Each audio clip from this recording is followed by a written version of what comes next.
महाराष्ट्राचे आराध्य दैवत राजे छत्रपती श्री छत्रपती शिवाजी महाराज यांना मी अभिवादन करते।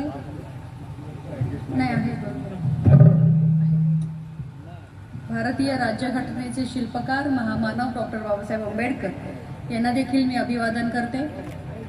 मराठी मनाचे मानबिंदू, हिंदू हृदय सम्राट, सरसेनापती वंदनीय बाळासाहेब ठाकरे यांना नतमस्तक होऊन मी वंदन करते। 32 रायगड लोकसभा मतदार संघाचे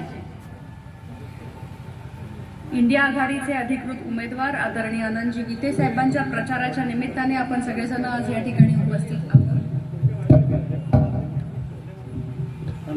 व्यासपीठावर उपस्थित असणारे शिवसेना उद्धव बाळासाहेब ठाकरे पक्षाचे सन्माननीय नेते आणि आमदार सचिन भाऊ आहिर साहेब, उपस्थित सर्वच सन्माननीय इंडिया आघाडीचे मान्यवर आणि उपस्थित बहुसंख्येने उपस्थित असणारे माझे बंधू भगिनी आणि सर्व इंडिया आघाडीचे कार्यकर्ते। खरं तर महाराष्ट्राच्या कानाकोपऱ्यामध्ये ज्या पद्धतीनं शिवसेना उद्धव बाळासाहेब ठाकरे या पक्षाच्या सर्वच उमेदवारांना प्रतिसाद मिळतो आहे, तर त्याच्यामध्ये निश्चितपणे महाराष्ट्राच्या जनतेनं ठरवलेलं आहे की बदल हा घडवायचा आहे। आज महाराष्ट्राच्या जनतेने इंडिया आघाडीला विजयाकडे नेण्याचं काम खऱ्या अर्थाने केलेलं आहे।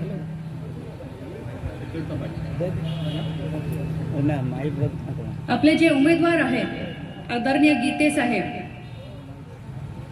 या ठिकाणी ज्या वेळेला जेव्हापासून त्यांची उमेदवारी जाहीर झालेली आहे तेव्हापासून निश्चितपणे विरोधकांकडून एकच सूर आहे की गीते साहेबांनी केलेलं एक काम दाखवा आणि 1 लाख रुपये घेऊन जा। ह्या मतदारसंघामध्ये ते 6 वेळा खासदार म्हणून निवडून आलेले आहेत आणि निवडून आल्यानंतर निश्चितपणानं हे मी म्हणत नाही, पण हे गावोगावी आम्ही ज्या संवाद दौरा आयोजित केला आहे त्या माध्यमातून जनताच या ठिकाणी सांगते आहे की त्या संबंधित विरोधकांना त्या गावामध्ये आणा आणि गीते साहेबांचं काम आम्ही दाखवतो आणि ते 1 लाख रुपये आम्ही त्यांना मिळवून देतो।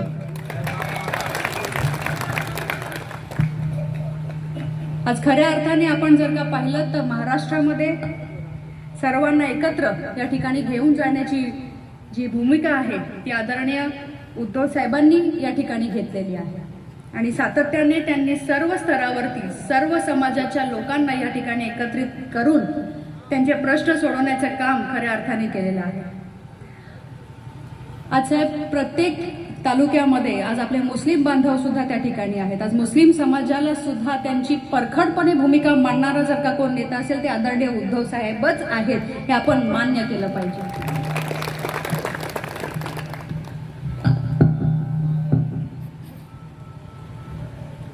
आज लोकसभेला सामोरे जात असताना निश्चितपणानं आपल्या सगळ्यांसाठी ही निवडणूक अत्यंत महत्त्वाची आहे, अत्यंत महत्त्वाची आहे।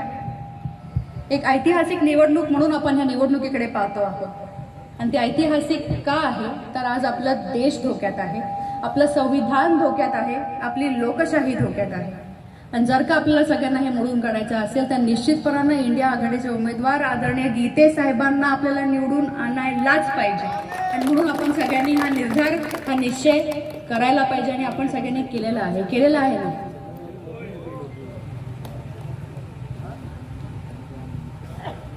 आजवर ज्या गोष्टी झाल्या त्या बाबतीत मी काही भाष्य करणार नाही, पण निश्चितपणानं आता मला एवढी खात्री आहे की आज ज्या वेळेला दोन निष्ठावंत म्हणजे आदरणीय स्वर्गीय आबासाहेबांचे निष्ठावंत आणि शिवसेना उद्धव बाळासाहेब ठाकरे पक्षाचे निष्ठावंत ज्या वेळेला एकत्र येतात त्यावेळेला बदल हा निश्चितपणानं घडतो आणि तो घडल्याशिवाय राहणार नाही, हा माझा ठाम विश्वास आहे।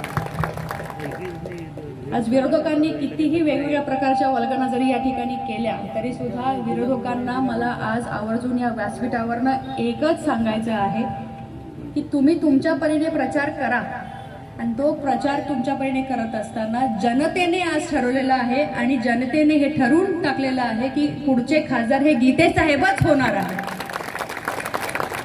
पण आपण प्रचार करत असताना माझे वडील स्वर्गीय माणिकराव जगताप साहेबांबद्दल जर टीका टिप्पणी केली आणि त्यांचं जर का या ठिकाणी आपल्या सभेमध्ये नाव उच्चारलं तर गाठ ही माझ्याशी आहे, हे सुद्धा आज या बिरवाडीमध्ये येऊन मी सांगते आहे.